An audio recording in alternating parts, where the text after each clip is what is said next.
और यूपी चुनाव से जुड़े इस वक्त की बड़ी खबर आपको बता दें, भारतीय जनता पार्टी ने अगले साल 5 राज्यों में होने वाले विधानसभा चुनाव से पहले पांचों राज्यों में चुनाव प्रभारियों की नियुक्ति कर दी है। उत्तर प्रदेश सबसे अहम राज्य है और धर्मेंद्र प्रधान को उत्तर प्रदेश का चुनावी प्रभारी बनाया गया है, जबकि प्रहलाद जोशी को उत्तराखंड का प्रभार दिया गया है। गजेंद्र सिंह शेखावत पंजाब की जिम्मेदारी संभालेंगे, जबकि देवेंद्र फडणवीस गोवा और भूपेंद्र यादव को मणिपुर का जिम्मा दिया गया है। इसके अलावे अनुराग ठाकुर, सरोज पांडे और अर्जुन राम मेघवाल को उत्तर प्रदेश में सह प्रभारी बनाया गया है। धर्मेंद्र प्रधान को उत्तर प्रदेश का चुनावी प्रभारी बनाया गया है, जबकि सरोज पांडे, अर्जुन राम मेघवाल और अनुराग ठाकुर, इन 3 लोगों को सह प्रभारी बनाया गया है।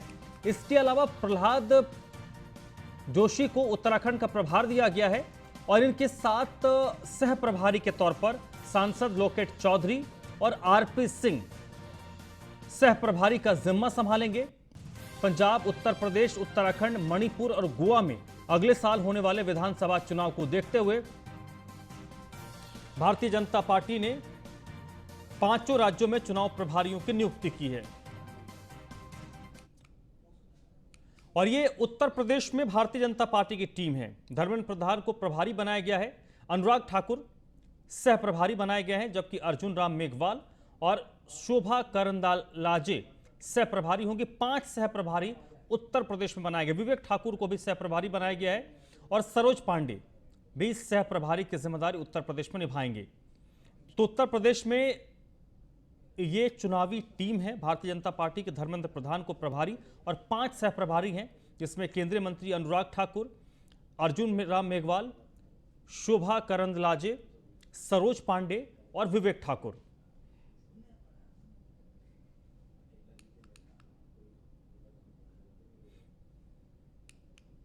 और ये कैप्टन अभिमन्यु को भी उत्तर प्रदेश का सह प्रभारी बनाया गया है। चलिए देखिए, है तो उत्तर प्रदेश में भारतीय जनता पार्टी की टीम। धर्मेंद्र प्रधान प्रभारी, अनुराग ठाकुर सह प्रभारी बनाए गए हैं। अर्जुन राम मेघवाल, शोभा करंदलाजे, ये 2 लोग हैं जो इन्हें सह प्रभारी बनाया गया। इसके अलावा सरोज पांडे, विवेक ठाकुर, ये भी सह प्रभारी की जिम्मेदारी निभाएंगे। संभवतः उत्तर प्रदेश में अलग अलग जोन बनाए गए हैं और इन जो सह प्रभारी हैं इनको संभवतः अलग अलग क्षेत्रों का जिम्मा दिया जाएगा। अनुराग ठाकुर सह प्रभारी, धर्मेंद्र प्रधान को प्रभारी और अनुराग ठाकुर सह प्रभारी। इसके अलावा अर्जुन राम मेघवाल, इनको भी सह प्रभारी बनाया गया है। उत्तर प्रदेश में यह भारतीय जनता पार्टी की चुनावी टीम है।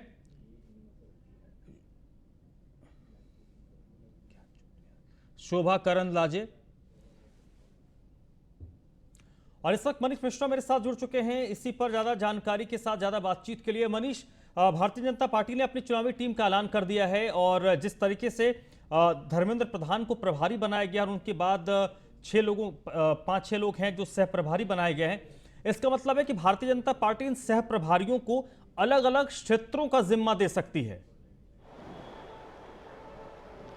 निश्चित तौर पर देखिए, आपको बता दूं धर्मराज की जिस तरह धर्मेंद्र प्रधान के नेतृत्व में एक टीम का गठन किया गया है, जो कि 8 लोगों की टोटल टीम है, जिसमें धर्मेंद्र प्रधान प्रभारी के तौर पे रहेंगे। साथ ही साथ 7 लोग को और सह प्रभारी बनाया गया है। सबसे बड़ी चीज़ है इसमें 3 महिलाओं को भी आपके पास शामिल किया गया है, जो देखने को मिला है कि केंद्र नेतृत्व ने 3 महिलाओं को भी जिम्मेदारी दी है। तो माना यह जा रहा है कि जो 7 सह प्रभारी बने हैं, इनको जो जोन वाइज है उस जोन में रखा जाएगा। चाहे काशी हो, ब्रज हो, अवध हो, पश्चिम हो, तो इन जोन में इनको रखा जाएगा और इनको तमाम जिम्मेदारी दी जाएगी। नई टीम है, नया गठन किया गया है। माना यह जा रहा है कि इस बार उत्तर प्रदेश चुनाव के लिए एक बार फिर से बीजेपी ने कमर कस ली और इस टीम से, नई टीम से जो ऐलान किया गया है, माना यह जा रहा है कि अब पूरी तरीके से चुनावी मूड में आ चुकी है भारतीय जनता पार्टी। जेपी नड्डा ने आज इसका ऐलान किया है नई टीम का। धर्मेंद्र प्रधान की नेतृत्व में ये टीम काम करेगी और आगामी 2022 का चुनाव अब जो धर्मेंद्र प्रधान है ये प्रभारी बनके इन्हीं के नेतृत्व में यहाँ पे चुनाव लड़ा जाएगा। तो माना जा रहा है कि नई टीम है, नए लोग हैं और सबसे बड़ी चीज़ है कि इसमें देखना पड़ेगा जो महिलाओं की भी सहभागिता है एक्सपीरियंस जो सीनियर हैं उनको भी लिया गया है, अनुराग ठाकुर जैसे नए और युवावान चेहरों को भी लिया गया है। तो पूरी एक अगर आप टीम को देखेंगे तो सबकी सहभागिता दी गई है। अब इस टीम के साथ, नई टीम के साथ कैसी रणनीति रहती है ये देखना होगा। माना जा रहा है कि धर्मेंद्र प्रधान और उनकी टीम का बहुत जल्दी उत्तर प्रदेश का दौरा हो सकता है और संगठन में भी काफ़ी बदलाव देखने को मिलेंगे। तो अब देखने वाला ये होगा कि 2022 का चुनाव में जो रण है उसके पूरे रंग में उतर गई है भारतीय जनता पार्टी, और ये नई टीम के ऊपर बहुत ज़्यादा जिम्मेदारी है, क्योंकि उत्तर प्रदेश का चुनाव बहुत बड़ा चुनाव माना जाता है, देश का सबसे बड़ा राज्य है, और माना जाता है कि दिल्ली की सीट पे अगर आपको काबिज होना है तो आपको सबसे पहले उत्तर प्रदेश जीतना होगा। तो उत्तर प्रदेश के चुनाव को लेके आज जो ऐलान हुआ है ये बहुत अहम माना जा रहा है। जी धर्मराज। लेकिन और एक भारी भरकम टीम है, इसमें कई केंद्रीय मंत्री हैं जिनको जिम्मा दिया गया है, और भारतीय जनता पार्टी अगर हम देखें तो चुनावी तैयारियों के मामले में बाकी दलों से काफ़ी आगे रहती है। बाकी दलों में भी क्या चीज़ें चल रही हैं, प्लानिंग हो रही है, और भारतीय जनता पार्टी ने उसको प्लानिंग के बाद एग्जीक्यूट भी करना शुरू कर दिया है। यानी कि आज अगर प्रभारियों सह प्रभारियों का ऐलान हुआ है तो अब हम ये उम्मीद करते हैं कि कल के बाद आप देखिएगा कि तमाम लोग अपने ड्यूटी में शामिल हो जाएंगे और अपने काम को परफॉर्म करना शुरू कर देंगे। निश्चित तौर से धर्मराज, आपको बता दूं कि कभी भी आप उत्तर प्रदेश चुनाव को लेकर देखेंगे तो उत्तर प्रदेश चुनाव की जो रणनीति होती है वो केंद्र नेतृत्व जो होता है वो बहुत बारीकी से अध्ययन करता है, क्योंकि बड़ा प्रदेश है, बड़ी रणनीति होती है। यहाँ पे राजनीतिक जो बदलाव होता है वो किसी भी पल किसी भी करवट ले सकता है। तो इन सब की बारीकी देखते हुए एक ऐलान किया गया है। माना जा रहा है कि ये टीम अभी से काम करना शुरू कर दी होगी और बहुत जल्द इनका दौरा भी यहाँ पे उत्तर प्रदेश में देखने को मिलेगा। रही बात की हमेशा से बीजेपी एक बड़ा संगठन है, करीब 2 से 2.5 करोड़ उनके उत्तर प्रदेश में खाली उनके कार्यकर्ता हैं। तो जो रणनीति बनाते हैं बूथ लेवल पे, जो ग्रास रूट लेवल पे काम करने पर बात करेंगे तो बीजेपी हमेशा उस पर रहती है। बूथ पिछले चुनाव में भी हमने देखा था, अपना बूथ सबसे मजबूत की बात की थी। अभी आगामी 25 तारीख से 15 प्रमुखों की बैठक होने जा रही है, उसके बाद वो बूथ स्तर के लोगों से बात करेंगी, और न केवल प्रदेश लेवल के जो पदाधिकारी होते हैं वो, बल्कि जो केंद्रीय नेतृत्व होता है, अमित शाह, जेपी नड्डा जैसे लोग सीधे बात करते हैं अपने बूथ स्तर के कार्यकर्ताओं से। तो वो बहुत बड़ा मोटिवेशन जाता है, बहुत बड़ा एक संदेश जाता है कि एक बड़ा शीर्ष नेतृत्व आपको ऐसा प्रमुख बता रहा है, बूथ प्रमुख, जो बूथ जो सबसे निचला स्तर होता है एक संगठन में, उस तक अपनी बात रखना, उनकी बात को सुनना, उनके द्वारा दिए गए जो उनको कार्य हैं उनकी समीक्षा करना, तो एक बहुत बड़ी अहम जिम्मेदारी उनको लगती है। और ऐसे में कौन कार्यकर्ता होगा जो आगे बढ़ के नहीं आएगा, कार्यकर्ताओं का महत्व दिया जाता है, उनकी बातों को सुना जाता है, और न केवल प्रदेश बल्कि जो केंद्र नेतृत्व है वो भी इसको बहुत अहम से देखता है। तो ये मानना, ये कहना गलत नहीं होगा कि भारतीय जनता पार्टी हमेशा से चुनाव में जो अगले चुनाव होते हैं उसमें लग जाता है। हमने अमित शाह को भी सुना है कई बार कि जब भी किसी प्रदेश चलिए मनीष, वहां जब जी बहुत बहुत शुक्रिया मनीष आपका इस पूरी बातचीत के लिए। बीजेपी के प्रभारी और सह प्रभारी घोषित होने के बाद मुख्यमंत्री योगी आदित्यनाथ ने ट्वीट करके सभी को शुभकामनाएं दी हैं। ये योगी आदित्यनाथ का ट्वीट है। माननीय राष्ट्रीय अध्यक्ष श्री जेपी नड्डा द्वारा उत्तर प्रदेश के आगामी विधानसभा चुनाव हेतु नियुक्त किए गए चुनाव प्रभारी, सह प्रभारियों और संगठन प्रभारियों को हार्दिक बधाई। निसंदेह आप सभी के अनुभव, ऊर्जा एवं रणनीतिक कौशल से बीजेपी आगामी विधानसभा चुनाव में ऐतिहासिक सफलता प्राप्त करेगी। तो यह मुख्यमंत्री योगी आदित्यनाथ का ट्वीट है। और अब आपको दिखाते हैं उत्तर प्रदेश भाजपा के अध्यक्ष स्वतंत्र देव सिंह का ट्वीट। आदरणीय राष्ट्रीय अध्यक्ष श्री जेपी नड्डा जी ने उत्तर प्रदेश में होने वाले आगामी विधानसभा चुनाव के लिए प्रभारी एवं सह प्रभारियों की नियुक्ति की है। मुझे पूर्ण विश्वास है कि आप सभी के कुशल नेतृत्व में बीजेपी की अभूतपूर्व विजय होगी। ये स्वतंत्र देव सिंह का ट्वीट है। इसमें भारतीय जनता पार्टी ने उत्तर प्रदेश में चुनाव के प्रभारी और सह प्रभारियों की नियुक्ति की।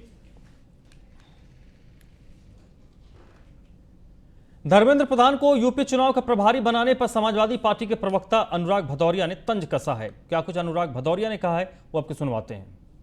उत्तर प्रदेश में भारतीय जनता पार्टी किसी को भी प्रभारी बना दे, प्रभारी के ऊपर प्रभारी बना दें, प्रभारी के ऊपर भी प्रभारी बना दें, लेकिन उत्तर प्रदेश की जनता ने इस बार तय कर लिया है। जो दर्द भारतीय जनता पार्टी की सरकार में उत्तर प्रदेश की जनता ने झेला है, जिस तरह से कोविड काल में लोगों की मौतें हुई हैं, जिस तरह से यहाँ पे डेंगू बुखार से बच्चों की मौतें हुई हैं, बेरोजगारी और महंगाई से लोगों ने आत्महत्या की है, महिलाओं का सरेआम चीरन हुआ, उत्तर प्रदेश की जनता ने भारतीय जनता पार्टी की विदाई तय कर दी। उत्तर प्रदेश में तो अनुराग भदौरिया को आप सुन रहे थे। अनुराग भदौरिया समाजवादी पार्टी के प्रवक्ता हैं और उनका मानना है कि भारतीय जनता पार्टी किसी को भी प्रभारी सह प्रभारी के तौर पर नियुक्त कर दे, लेकिन उसका किसी तरीके का फायदा भारतीय जनता पार्टी को विधानसभा चुनाव में नहीं मिलने वाला।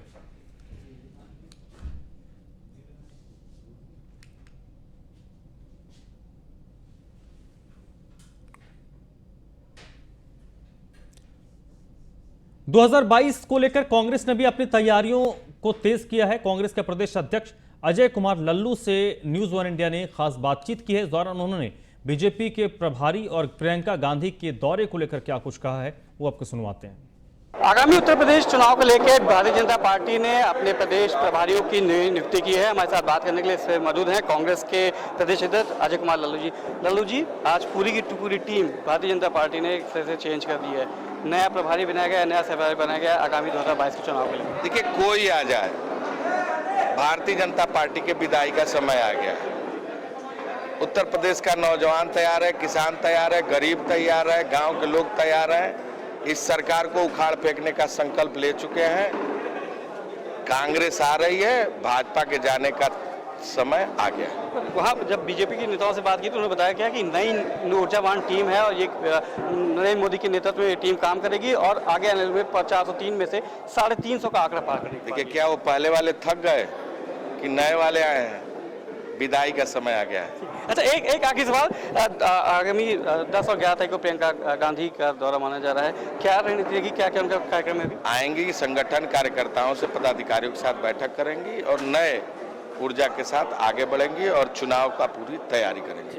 बहुत धन्यवाद। तो ये थे अजय कुमार लल्लू जो बता रहे थे कि बीजेपी की चाहे जो सी भी टीम आ जाए, चाहे जितने लोग आ जाएं, अब उनके विदाई का समय नजदीक आ चुका है। लखनऊ से कैमरामैन अमित सहानी के साथ Manish Mishra, news one India. मुख्यमंत्री योगी आदित्यनाथ अलीगढ़ पहुंच गए हैं। प्रधानमंत्री नरेंद्र मोदी के दौरे से पहले तैयारियों के इस वक्त मुख्यमंत्री योगी आदित्यनाथ समीक्षा कर रहे हैं। अधिकारियों के साथ मुख्यमंत्री योगी आदित्यनाथ की बैठक चल रही है। इसके अलावा डिफेंस कॉरिडोर का भी सीएम ने हवाई सर्वेक्षण किया है। 14 सितंबर को अलीगढ़ प्रधानमंत्री नरेंद्र मोदी आने वाले हैं। प्रधानमंत्री 14 तारीख को अलीगढ़ में राजा महेंद्र सिंह स्टेट विश्वविद्यालय का शिलान्यास करेंगे।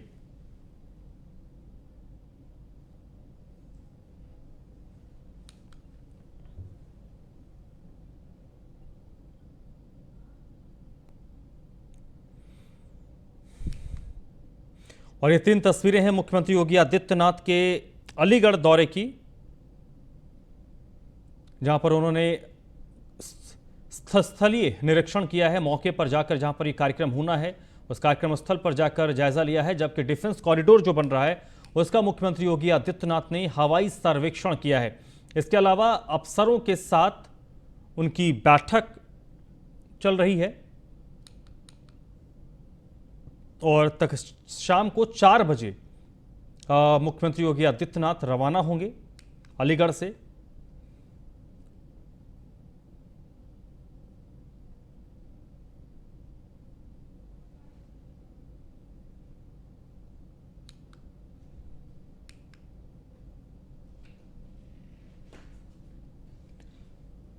वहीं प्रधानमंत्री नरेंद्र मोदी के अलीगढ़ दौरे और मुख्यमंत्री योगी आदित्यनाथ के अलीगढ़ जाने पर अनुराग भदौरिया जो समाजवादी पार्टी के प्रवक्ता हैं, उन्होंने क्या कुछ कहा आपको सुनवाते हैं।